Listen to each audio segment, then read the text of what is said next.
It's almost surreal now, looking at the success Bentley enjoys today, to imagine how close it came to vanishing completely.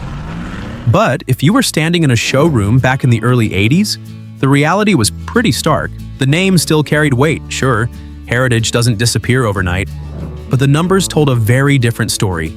Bentley-badged cars were barely a blip on the radar. Out of everything built in the Crew factory, only about 3 out of every 100 carried that winged B on the front. Behind closed doors, there were real conversations happening. Tough ones. Was it time to let go of Bentley? Was the brand more trouble than it was worth? It wasn't a lack of history holding it back. This was a name with racing pedigree and British engineering in its bones. But somewhere along the line, the identity had gotten blurry. To most people, a Bentley just seemed like a Rolls-Royce trying to act sporty, and even that wasn't enough to move the needle on sales. But then came a shift. Instead of letting Bentley fade quietly into the archives, the decision was made to give it purpose, to reshape it. What if Bentley didn't have to be a second fiddle? What if it could speak to a different kind of buyers, someone who still wanted refinement, but with an edge? Not showy, not loud, just powerful, confident, and very much alive.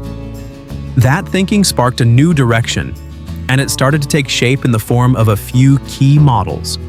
But among them, there was one that played a very specific role: the Bentley 8. Released in 1984, it wasn't trying to be the flashiest or the fastest. It wasn't there to break records or challenge Ferrari. No, the 8 was more subtle than that. It was meant to be the starting point, a way in. The kind of car you'd buy if you were just discovering the brand, if you had good taste but weren't ready to make a scene about it. And while its price point sat lower than its more aggressive siblings, just under £50,000 at launch, it didn't feel like a compromise. It felt like access. Access to craftsmanship, to tradition, and to that unmistakable sense that you were driving something built with intention. The Bentley 8 had one job: feel like a Bentley without the Bentley price tag. And that meant trimming the extras without dulling the experience. A tricky balancing act. But instead of gutting it, Bentley got clever.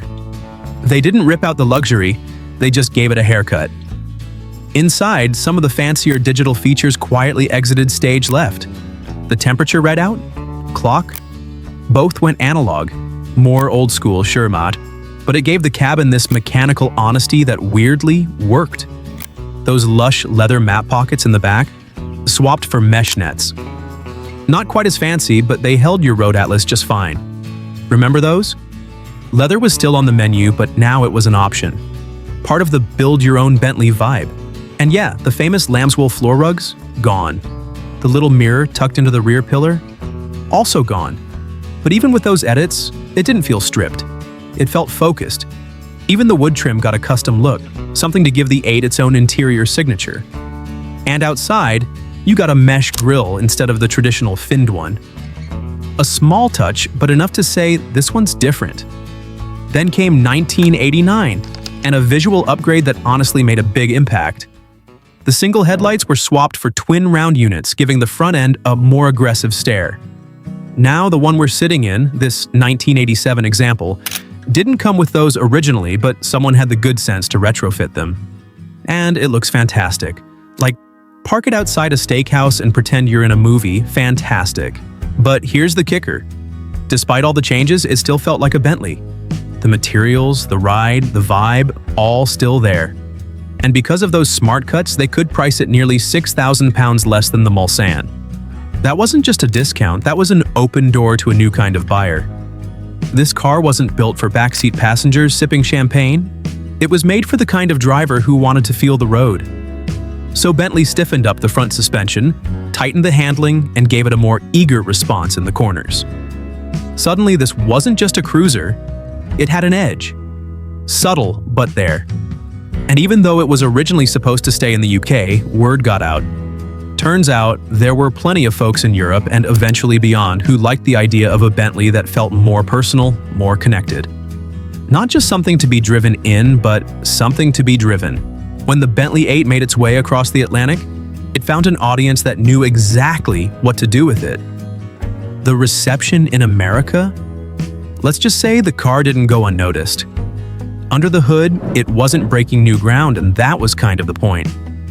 Power came from the same 6.75-liter V8 that had become something of a signature for both Bentley and Rolls-Royce during that era.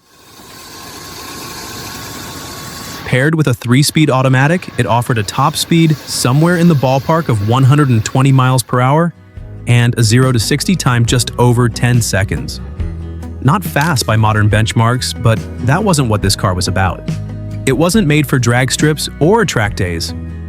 The Bentley 8 moved with purpose, smooth, deliberate, and full of authority.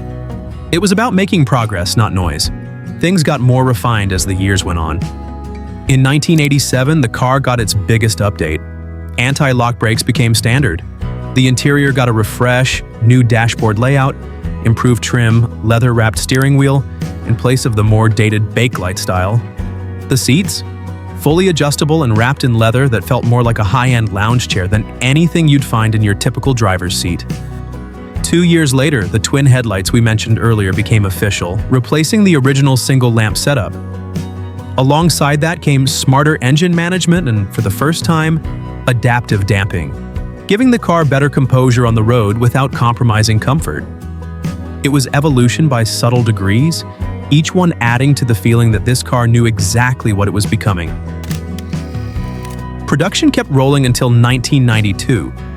By then, Bentley had consolidated the lineup. The standard Mulsanne and the 8 were blended into one model now called the Brooklyns. But the days of the £50,000 price tag were long gone. The cost of entry had climbed above £80,000, a sign of how far the car and the brand had come. So, what's it actually like to drive?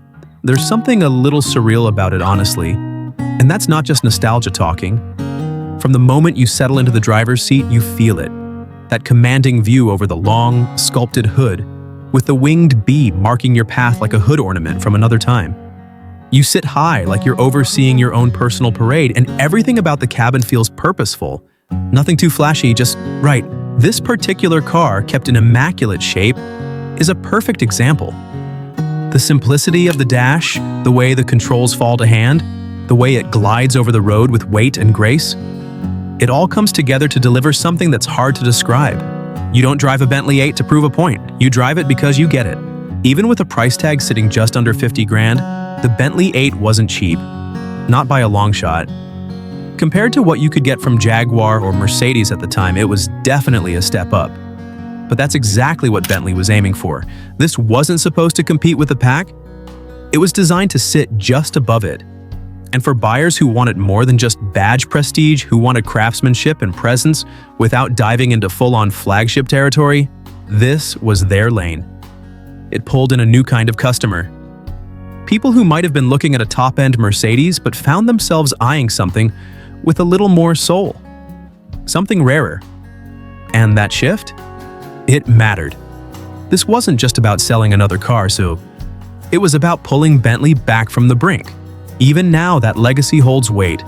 The Bentley 8 still stands as one of the most approachable ways to get into classic Bentley ownership.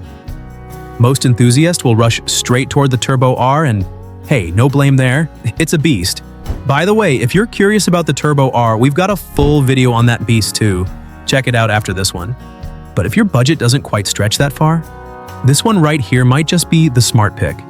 It delivers 90% of the presence, the feel, the charm, without demanding a second mortgage. Truth is, without the 8, Bentley might not have made it through that era. This wasn't just a model, it was a turning point, a lifeline. And because of that, it's earned its place in the brand's history not just as a more affordable option, but as a car that helped shape the future. It's stylish, it's composed, and it still carries that unmistakable Bentley attitude. Be honest, would you take a Bentley 8 over a Mercedes or Jag from the same era?